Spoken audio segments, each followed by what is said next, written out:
Mr. Speaker, sir, Honorable Prime Minister, the Leader of Opposition, members, Mr. Speaker, sir, I rise this morning to inform this August House, through my ministerial statement, the Ministry of Agriculture's response to the devastating impact of TC Yasa and more recently TC Ana on Fiji's agriculture sector. Speaker, sir, agriculture, as we all are aware, is a vulnerable activity that is highly susceptible to natural disasters, particularly cyclones and floods. It is therefore imperative for the sustainable development of the sector that we are all prepared and have the right response plans in place that reflect disaster risk and resilience. Only then can we facilitate quick recovery. Furthermore, Mr. Speaker said, building resilience will ensure that in future, if there's a natural disaster such as a cyclone or flood, we're able to bounce back quickly. Mr. Speaker said, Category 5 TC Yasa made landfall in Fiji on the evening of December 17, 2020, with over 250 km/h winds experienced in Zone 1, located 50 kilometers from the center of the cyclone. This area included the province of Bua, Maduaka, Nakondrobe, parts of Lumaveti, Coronary Island, and the Lau Group. Agriculture in these areas was severely affected, and reports highlighted significant losses due to damaging winds, coastal storm surge, flooding, and landslips in sloping areas. Mr. Speaker said, 44 days after that, another system, TC Ana, brought in further devastation, impacting the entire Fiji, and this time not only greatly scaling up the demand for recovery and rehabilitation efforts, but hampering our ability to respond quickly given the widespread impact, cutting of access, and causing major infrastructure damages around the country. At 6 a.m. on Saturday, 31st January, TC Ana as a Category 2 system made landfall near Rekreki and continued to track south-southeast over the central division towards the Suva area. By midday, the center of TC Ana was located over the coast of Vitilevu between Suva and Navua, headed towards Kandavu. It exited Fiji late evening on that day, leaving behind a path of destruction. Close to the center of TC Ana, destructive storm force winds with average speeds of 100 km/h and momentary gusts of up to 140 km/h was experienced over Vitilevu, Esawa, Mamanuda Group, the western half of Banwalevu, Nomaveti Group, Watulela, Mbenga, Kandavu, and nearby small islands. It was Groundhog Day for Fiji. Fortunately, we were spared with the wrath of a third cyclone immediately after, TC Bina, which was later downgraded and fizzled out without causing too many issues. The real work starts now as we bounce back to rebuild, recover, and rehabilitate. Mr. Speaker, allow me first to acknowledge the assistance by UN Food and Agriculture Organization for provision of a disaster risk management consultant who has been working with the ministry in the past 6 months, reviewing our preparedness, response, and rehabilitation plans and standard operating procedures. This technical support provided timely assistance during the Ministry of Agriculture's TC Yasa response operation, whereby we were able to implement our response plan in a more timely and well-coordinated manner, ensuring distribution of agriculture rehabilitation items within few days after TC Yasa. We are following similar approach for TC Ana at the national level, and detailed assessments are ongoing to map out the areas, spread, and quantum of the impact on the agriculture sector. The Ministry's initial damages assessment was conducted within 72 hours post TC Yasa. Ministry of Agriculture's extension staff interviewed community leaders, and these initial raw data, complemented by available baseline agriculture data and GIS wind speed information, provided an initial estimated total damage to the affected agriculture households valued around $108.9 million. Categorizing the impact of the cyclone by zones according to distance from the center of TC Yasa ensured rapid analysis and identification of estimated damages that occurred to crop, livestock infrastructure such as fencing and livestock sheds. I wish to highlight that amidst this devastation, the Ministry also ascertained damages to staff quarters, research stations that were located in these affected areas. Work was also organized to ripping of fallen trees, utilizing the timber to ensure timely repairs are coordinated for affected stations. With TC Ana, further damage was caused, including Greater Vitilevu this time around. The ministry desktop estimates, considering its impact, damages of around 10% to vegetable farmers in the Singatoka Lower Valley area and about 60 to 80% for vegetable farmers in Ba and Andaribatu. Root crop farms in Central Division were also badly affected by floodings in low-lying areas, with farmers experiencing more than 80% damage to their crops. Farmers in the Northern Division are the worst affected for both cyclones. The ministry is considering implementation of an intensive response plan to ensure farmers are fully rehabilitated. The team are deployed on the ground, currently carrying our detailed damage assessment, which would form the basis of our response for TC Ana. Mr. Speaker said on TC Yasa, based on the initial findings from the initial damage assessment, the ministry, after 72 hours, recommended the provision of 3 months of food ration to NDMO for households in Zone 1 and 2. In addition, Ministry of Agriculture commenced the immediate food security response, which included distribution of vegetable seed packages for home gardening, root crops, cuttings and other planting materials targeting households in Zone 1 and 2. Mr. Speaker said, as part of Phase 1, the following items were distributed to households in affected areas to date. 19,779 households were provided with seed packages with 5 commodities, which would guarantee them at least some vegetable supply within 3 months' time. In addition to these 19,779 households, 7,000 households seed packages were sent to Thavuni and Eastern Division to be distributed there as well. 7,402 households were provided with 10 Kumala cuttings, 1,114 households were provided with Bele cuttings and cassava cuttings. Mr. Speaker said, also 2,500 day-old chicks were distributed in the Bua and Madhwata area to farmers along with feed.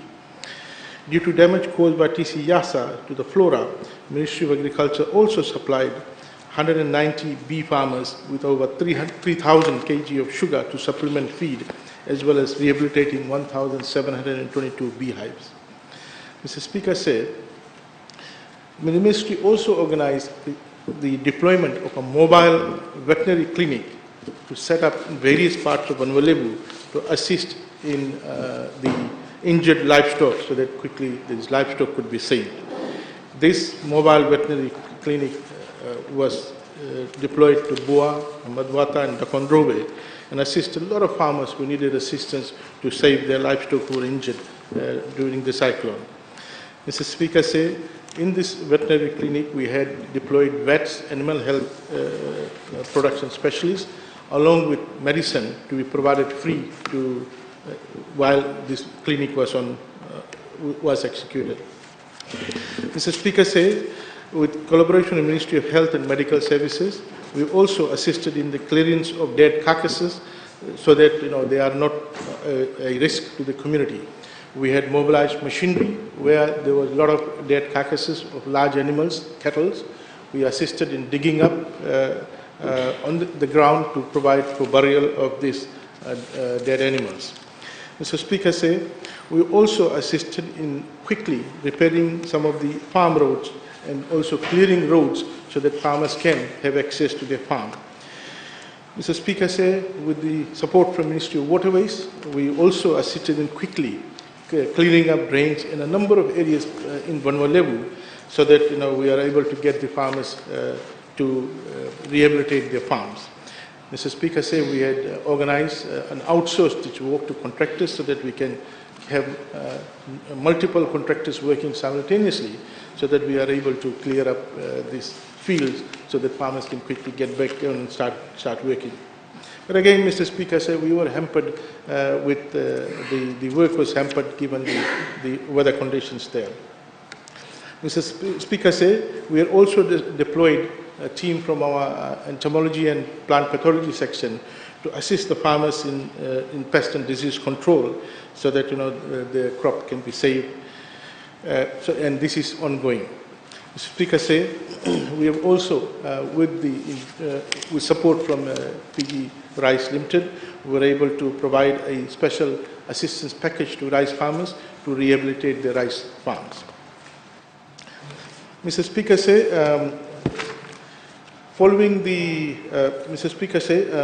I wish to highlight this August House, the Ministry's TC YASA demand assessment exercise was undertaken, this time very rapidly using a IT tool called Cobalt Toolbox, and we were able to deploy all our staff from the Western Division to undertake the survey so that we can do a detailed assessment of the actual damage. Mr. Speaker, the finding from the overall operation recorded that 19,678 agricultural households were affected by TC YASA, whereby 9,936 were located in Zone 1, 8,943 in Zone 2, and 799 in Zone 3. Out of these recorded households, 18,496 were headed by male and 1,182 were headed by females. Mr. Speaker, the actual damage assessment done following this exercise came to about $147 million for the agriculture sector. 94% were value damages on the crop, 5.4% on livestock, and 0.6% on infrastructure. Speaker, the top 5 crop that was damaged was yangona, dalo, cassava, watermelon, and chilies, and top 5 livestock were goat, sheep, bees, cattle, and horses. Mr. Speaker, in Zone 1, which was the most affected area according to Cyclone Path, crop planting area damage reported as more than 50% of the total area, and captured value of dead livestock was around $5.2 million. Mr. Speaker, agriculture as lead for food security and livelihood cluster was tasked with designing a response and rehabilitation plan for the next 6 months for post TC YASA crop and livestock.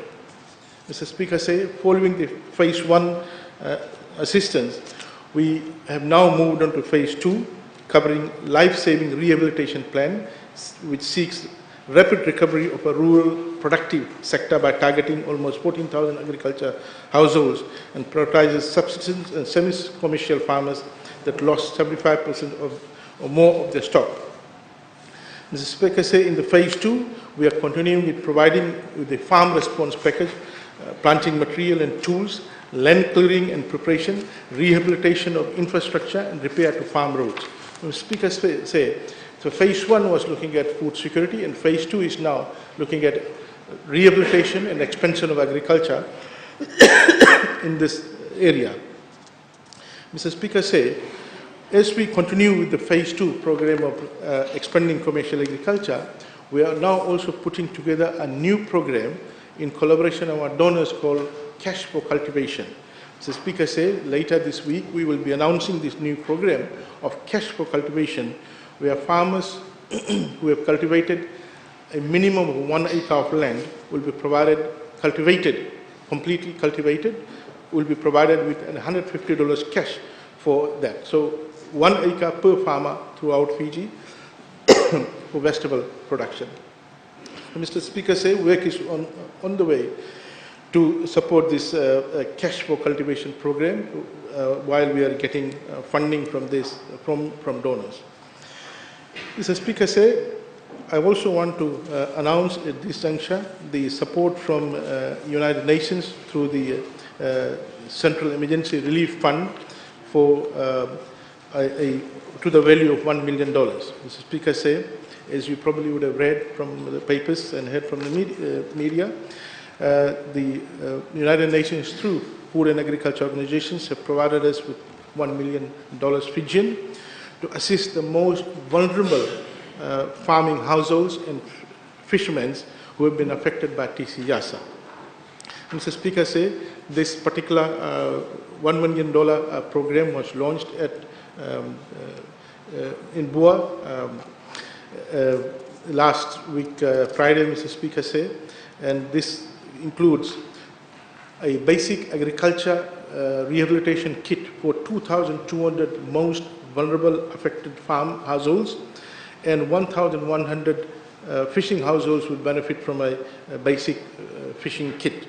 Mr. Speaker, also this package will assist female-headed households and also the households, all the households in this area who have got people with special needs. Mr. Speaker, I want to take this opportunity to thank the UN Pacific Regional Head, Excellency Sanaka Samrasina, for his assistance in securing this fund so that we can assist these most vulnerable households affected by TC Yasa. Mr. Speaker, I want to assure the House that the Ministry of Agriculture, in collaboration with the Ministry of Natural Disaster Management and other ministries, were working very hard in terms of ensuring that not only we secure these households who are affected by the cyclone with regard to food security and nutritional security, we're also working very hard to ensure that we will continue our program of expanding agriculture in national interest. Mr. Speaker, that's in brief the work that we're doing, and I want to assure the House and assure our agricultural households that we will continue to work hard to support them during these difficult times. Thank you.